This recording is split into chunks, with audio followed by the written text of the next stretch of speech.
Horror సినిమాలు చూడడం చాలామందికి ఇష్టం. భయపడుతూనే వాటిని ఆసక్తిగా చూస్తారు.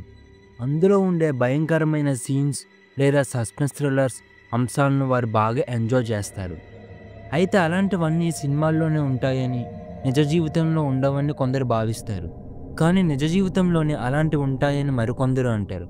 అలాంటి భయంకరమైన ప్రదేశాల్లో ఈ బంగారు కోట ఒకటి. జీవితంలో ప్రతి ఒక్కరికి కొన్ని అనుభూతులు, అభిరుచులు ఉంటాయి. అవి ఏవైనా కావచ్చు. కొందరికి సాహసాలు చేయడం ఇష్టమైతే, మరికొందరికి ప్రశాంతంగా బతకడం ఇష్టం. అయితే చాలామందికి సాహసాలు చేయాలని ఆసక్తి ఉన్న ధైర్యం చాలక వాటి జోలికెళ్లరు. ముఖ్యంగా మనసులో ఏవైనా భయాలుంటే అసలు వాటి గురించి ఆలోచించరు. కానీ కొందరు మాత్రం సాహసాలంటే సై అంటారు. ఎలాంటి భయంకరమైన ప్రదేశాలన్నీ ధైర్యంగా వెళ్లి చూసొస్తారు. అలాంటి వారికి ఈ ప్లేస్ బాగా నచ్చుతుంది. ఇది రాజస్థాన్‌లోని బంగారు కోట. దీనికున్న చరిత్ర గొప్పదే. అయినా ఇప్పుడు హంటర్ టూరిస్ట్ స్పాట్‌గా మారింది. ఆ విశేషాలేంటో ఇక్కడ తెలుసుకుందాం. సహజంగా చాలామందికి హర్రర్ సినిమాలు చూడటం అంటే చాలా ఇష్టం. అందులో ఉండే సస్పెన్స్ థ్రిల్లర్ సన్నివేశాలు, వెన్నులో వణుకు పుట్టించే సీన్లు బాగా ఎంజాయ్ చేస్తారు.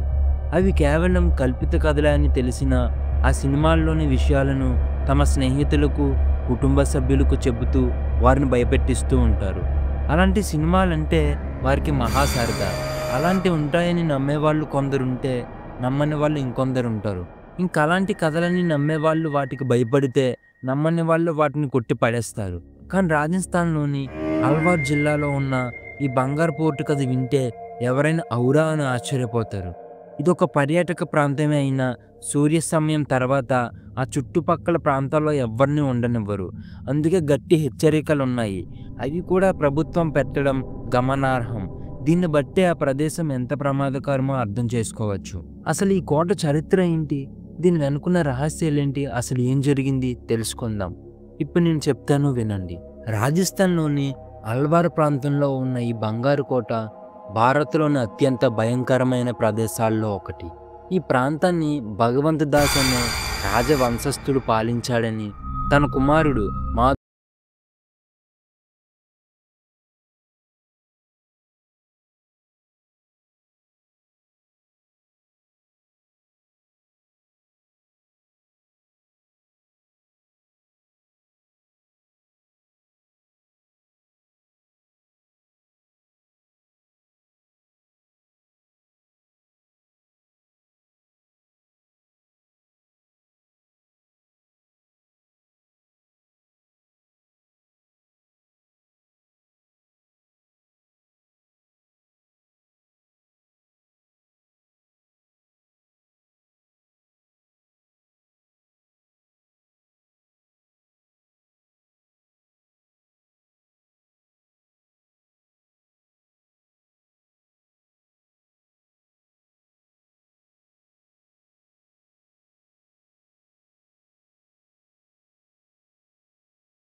పేరుగాంచింది.